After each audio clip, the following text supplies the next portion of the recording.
নমস্কার, আমি জয়া।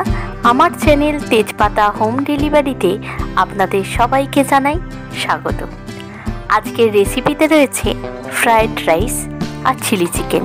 এই ধরনের খাবার খেতে আমরা সবাই ভীষণ পছন্দ করে থাকি, তাই খাবার ইচ্ছা হলেই বারবার রেস্টুরেন্টেই অর্ডার দিতে হয়। কিন্তু এবার থেকে বাড়িতেই বানিয়ে ফেলতে পারবেন সম্পূর্ণ রেস্টুরেন্টের মতোই ফ্রায়েড রাইস আর চিলি চিকেন। খাবার খেয়ে কিন্তু কেউ ধরতেই পারবে না রান্নাটা আপনি বানিয়েছেন। প্রথমে চিকেনের পিসগুলোকে ভালো করে ধুয়ে নিয়েছি। চিকেনের পরিমাণটা রয়েছে 300 গ্রাম। এখন হাফ কাপ ভিনিগার ও হাফ কাপ জল দিয়ে 15 মিনিটের জন্য চিকেনটা ভিনিগার জলে ডুবিয়ে রাখব। এরপর ফ্রায়েড রাইসের চালটা নিয়ে নিলাম। এখন চালটা ভালো করে ধুয়ে নিয়ে ভিজিয়ে রাখবো আধ ঘন্টার জন্য।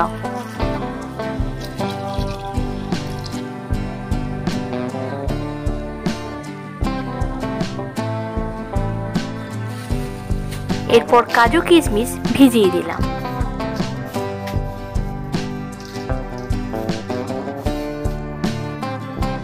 পনেরো মিনিট হয়ে গেছে। চিকেনটা ভিনিগার জল থেকে ছেঁকে নিয়েছি। এখন একটি মিক্সিং জারের মধ্যে রসুন, আদা, পেঁয়াজ কুচি, কাঁচা লঙ্কা আর ধনেপাতা সব কিছু একসাথে দিয়ে একটা পেস্ট বানিয়ে নেব।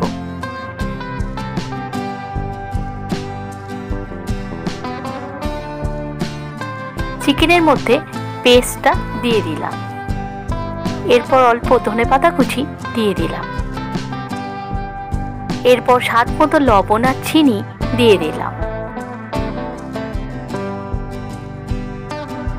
এরপর টমেটো সস, চালের গুঁড়ি আর কর্নফ্লাওয়ার দিয়ে চিকেনটাকে মেখে নেব।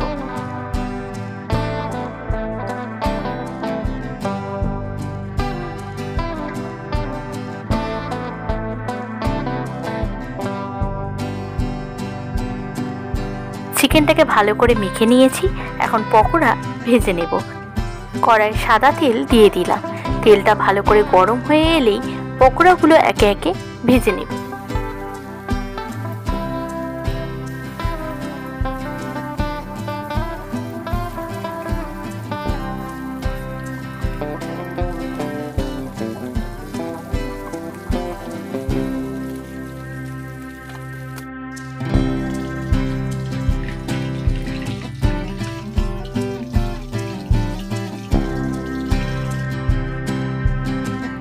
পকোড়া ভেজে নেওয়ার পর ওই একই তেলে দুটি তেজপাতা দিয়ে দিলাম।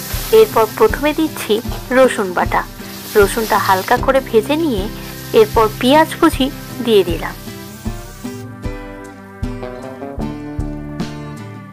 পেঁয়াজ 2 মিনিট ভেজে নেওয়ার পর এখন ক্যাপসিকাম দিয়ে দিলাম। ক্যাপসিকাম দেওয়ার 1 মিনিট পরেই টমেটো কুচি দিয়ে দিলাম। এরপর আদা বাটাটা দিয়ে দিচ্ছি। এখন দিয়ে দিচ্ছি কাশ্মীরি লঙ্কার গুঁড়ো। এরপর সসগুলো দিয়ে দেব। প্রথমে টমেটো সস দিয়ে দিলাম। এরপর দিচ্ছি চিলি সস।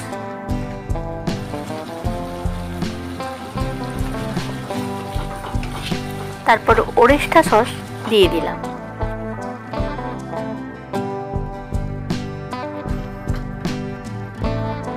সব শেষে দিচ্ছি সয়া সস।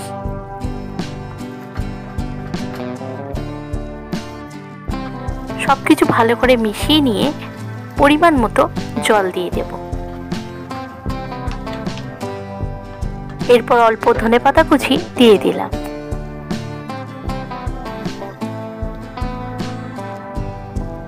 এখন স্বাদ মতো লবণ আর চিনি দিয়ে দিলাম।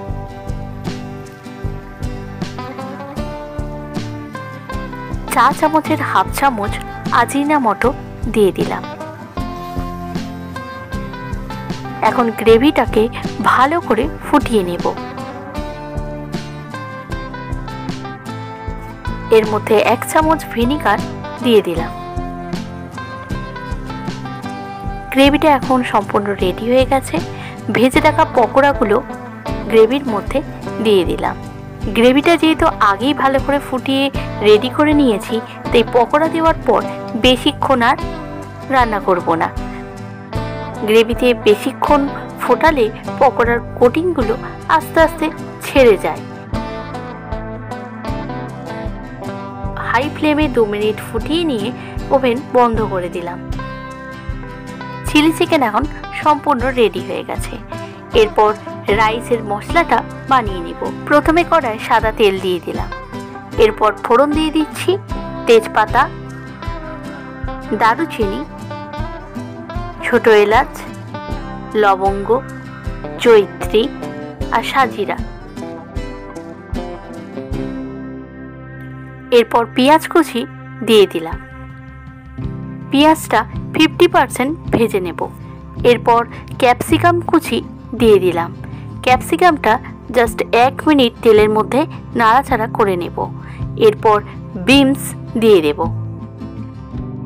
রাইসের সবজিগুলো বেশি ভাজা হয়ে গেলে খেতে ও দেখতে কোনোটাই ভালো লাগে না, তাই মিডিয়াম ফ্লেমে সবজিগুলোকে হালকা করে ভেজে নেব। এরপর কাজু কিশমিশ দিয়ে দিলাম।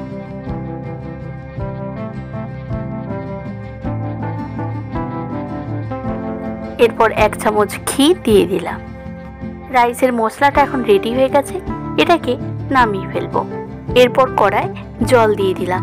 জলের মধ্যে কয়েকটি লবঙ্গ দিয়ে দিলাম। জল গরম হয়ে গেছে, কেটে রাখা গাজরটা জলের মধ্যে দিয়ে দিলাম। গাজর ভেজে নেওয়ার পরিবর্তে জলের মধ্যে দিলে গাজরের রংটা বদলে যায় না, রাইসটা দেখতে বেশ ভালো লাগে। এরপর চাল ও জলের মাপ অনুযায়ী লবণ দিয়ে দিলাম। এখন চালটা দিয়ে দেব।